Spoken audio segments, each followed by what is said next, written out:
Hello, magandang araw na naman sa ating lahat. Panibagong araw, panibagong pag-asa. Mga idol, mga lods, ang ating pag-uusapan ngayon ay tungkol sa paano ba alagaan ang Rhode Island Red Chicken o RIR Chicken. Ano ba ang aming pinapakain at kung mahirap bang alagaan ang RIR Chicken. Pero bago ang lahat, kung bago ka pa lang sa aking channel, please click subscribe button at isama mo na rin pati ang notification bell para updated ka sa ating gagawing mga video. Salamat nga pala sa mga sumusuporta sa ating channel gaya ni Caprides Treasure.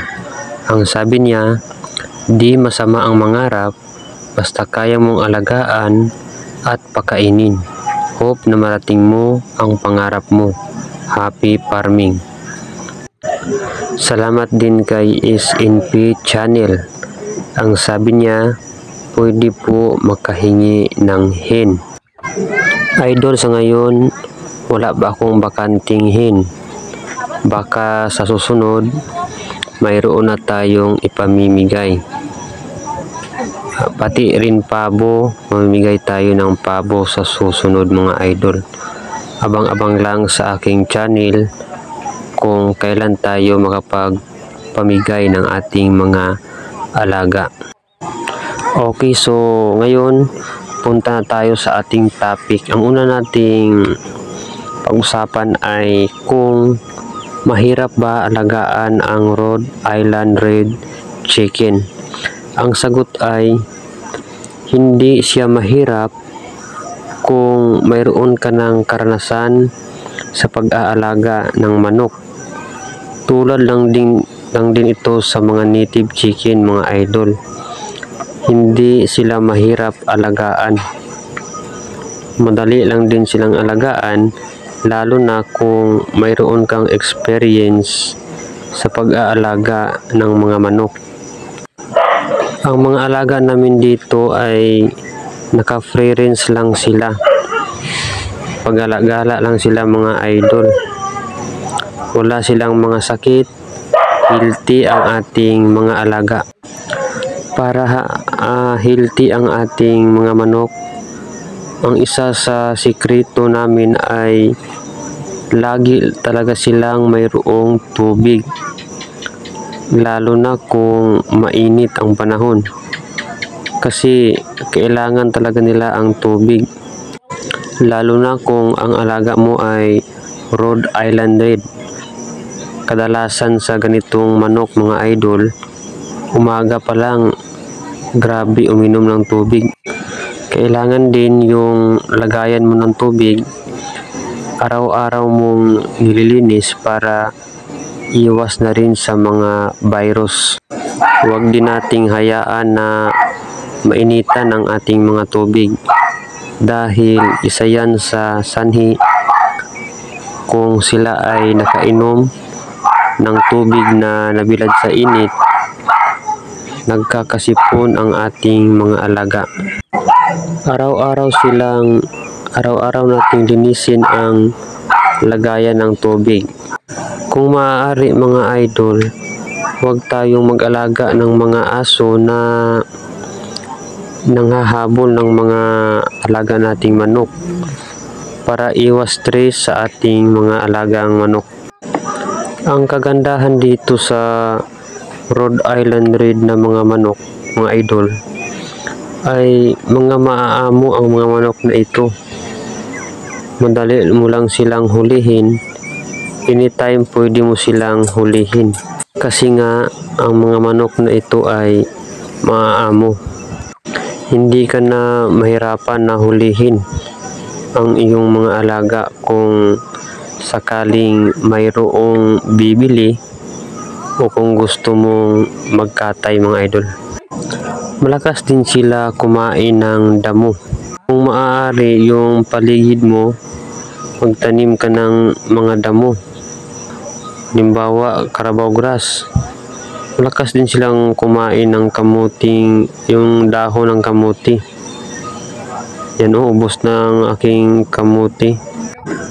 Kailangan mga idol, yung paligid mayroon kang pasilungan sa mga manok, para kung sobrang init mayroon silang masisilungan. Sa amin dito nagtanim kami ng kunting tubo para pasilungan sa ating mga alagang manok. Nagtanim na rin kami ng mga balanghoy para hindi sila masyadong mainitan. Yung alaga ko pala mga idol, nasa gitna kami ng bukid. Ang lawak ng aming mga tanawin dito, kaya magandang mag-alaga dito ng mga manok kasi malayo kami sa mga kapitbahay. Kayo din, kung mayroon kayong ganitong lupain malawak, malayo sa mga kapitbahay, pwede kayong mag-alaga ng pabo, manok na naka-free range lang mga idol. Mas maganda kasi kung naka-free range kasi mas makasave ka sa mga pagkain nila. Malakas silang kumain ng mga damo. At least medyo mababawasan yung pagpakain mo ng mga feeds kung ikaw ay gumagamit ng feeds na patuka.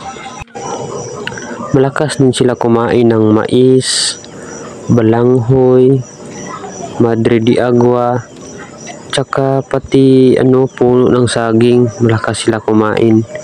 Kung meron kayo sa mga binabanggit ko, pwede mo silang pakainin para nang sa ganun ay hindi ka na bibili ng feeds. Kasi kung purong feeds ang inyong ipapakain sa inyong mga alaga, ay napakamahal ng feeds ngayon. Lugi kayo mga idol kung purong feeds ang inyong pinapakain sa inyong mga alaga. Alam niyo mga idol, kailangan talaga natin ng diskarte kung paano tayo kukuha ng mga pagkain sa ating mga alagang manok. Andyan lang naman yan sa paligid, ang source ng pagkain sa ating mga alaga. Ang kagandahan kasi kung hindi mo na binibili ang iyong mga pagkain sa iyong alagang mga manok, ay malaki ang iyong maisip mga idol. Dito sa aming mga alagang manok, nagtanim din kami dito mga idol ng mga saging. Kasi ang mga manok namin malakas kumain ng puno ng saging mga idol, pati bunga. Kaya pinaparami din namin ang aming mga saging para yung mga bunga, yung mga hinog, makain din nila yung mga reject ng mga bunga. Pati yung puno kinakain ng aking mga alagang manok. Kaya kung bibili kami ng feeds, hindi na marami ang aming bibilhin dahil mayroon na kaming mga pagkain na available sa paligid, gaya ng mga puno ng saging, mais, mga damo, madre de agua, pati na rin ang bunga ng saging, yung mga reject lang mga idol. Basta ang Rhode Island Red talaga mga idol ay hindi siya mahirap alagaan. Sabi ko nga kanina at sa aking mga nakaraang video, tulad lang din sila ng mga native chicken na madali silang alagaan. Basta siyempre yung kanilang tubig ay nakapermanente lang mga idol. Huwag niyong kunin yung kanilang painuman ng tubig. Kailangan unlimited yun. Kasi isa yun sa buhay ng ating mga alaga. Kung kayo ay nag-aalaga ng Rhode Island Red na mga manok, samahan nyo na rin mga idol ng pabo. Kasi kung ano ang kinakain ng mga manok na ito, ay yun din ang kinakain ng mga pabo. Maganda din kasi alagaan ang pabo kasi malalaki din ang mga ito. Bukod sa malalaki, mahal din ang kanilang presyo. Pinakamababa siguro 1,000. Malalaki din ang kanilang mga karne. Sige mga idol, hanggang dito na lang ang aking video. Hanggang sa susunod. Maraming salamat sa panonood.